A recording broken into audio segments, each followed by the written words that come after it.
जय श्री राधे, जय श्री कृष्ण भक्तों। आप सभी को शनि जयंती की हार्दिक शुभकामनाएं। हर साल ज्येष्ठ अमावस्या के दिन वट सावित्री व्रत रखा जाता है और शनि जयंती भी मनाई जाती है।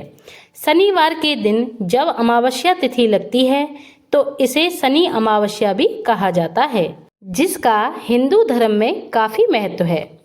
अमावस्या तिथि पितरों को समर्पित मानी जाती है, तो अमावस्या के दिन पितरों से संबंधित कार्य जैसे श्राद्ध, पिंडदान, तर्पण आदि कार्य किए जाते हैं। वहीं इस दिन वट सावित्री व्रत भी रखा जाता है। इस दिन सुहागन स्त्रियां निर्जल और निराहार व्रत रखकर या अपनी सामर्थ्य के अनुसार फलहार और जल ग्रहण करके वट सावित्री व्रत रखती हैं। अपनी पति की दीर्घ आयु की कामना करती हैं। बरगद के वृक्ष के नीचे सत्यवान सावित्री और यमराज जी की पूजा करती हैं। वहीं साथ ही ज्येष्ठ अमावस्या भी मनाई जा रही है।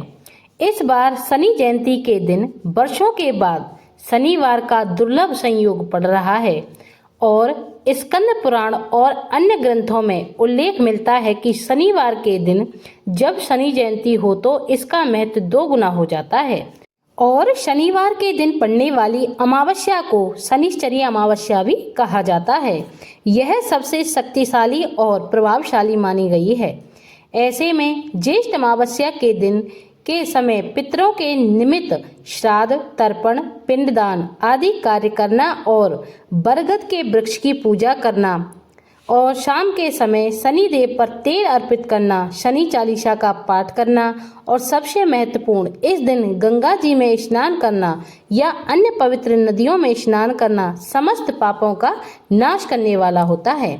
अगर पवित्र नदी में स्नान करना संभव ना हो तो नहाने के पानी में गंगा जल और काले तिल डालकर स्नान अवश्य करें। ज्येष्ठ का महीना कई मायनों में खास होने वाला है, क्योंकि इस बार ज्येष्ठ के महीने में अधिक मास यानी पुरुषोत्तम मास, जिसे मल मास भी कहते हैं, लग रहा है और इस महीने में कई पावन त्योहार आने वाले हैं।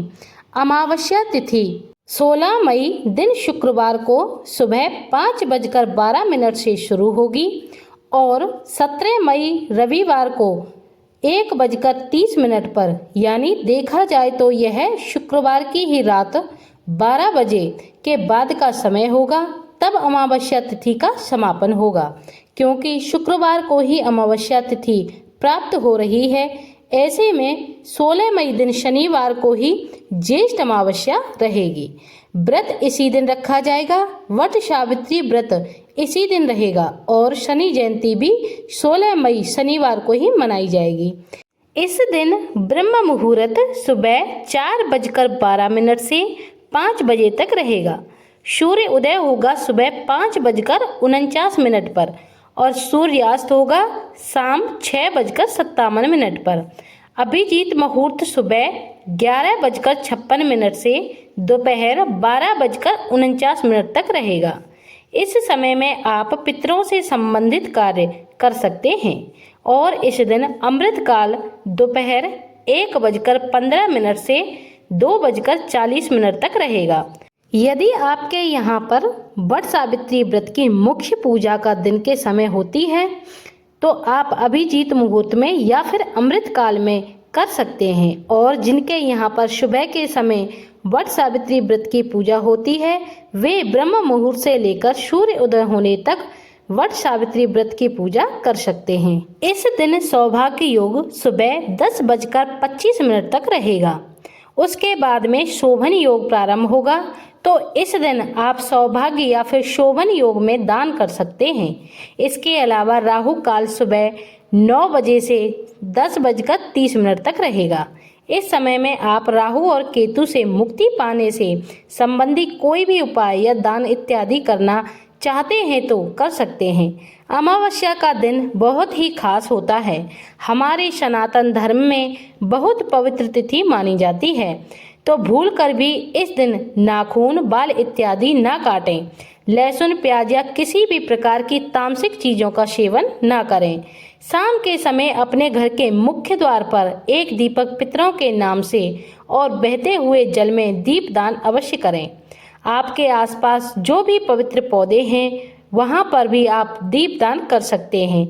अमावस्या के दिन किया गया दान और जप तप पूजा पाठ इत्यादि कई गुना फल प्रदान करने वाला होता है। शनि अमावस्या के दिन शनि देव की कथा का पाठ करना बहुत ही शुभ फलदायी होता है, जो कर्मों से उच्च पद दिलाने की प्रेरणा देता है। इसलिए हो सके तो इस दिन उपवास अवश्य रखें और शनि देव की पूजा करके शनि चालीसा का पाठ करें। आप सभी पर शनि देव की कृपा ऐसे ही बनी रहे। उम्मीद है आपको वीडियो पसंद आई होगी। ऐसी ही धार्मिक कथाएं और वीडियो देखने के लिए हमारे चैनल सनातन प्रीति को लाइक, कमेंट, शेयर और सब्सक्राइब जरूर करें। जय श्री राधे, जय श्री कृष्ण।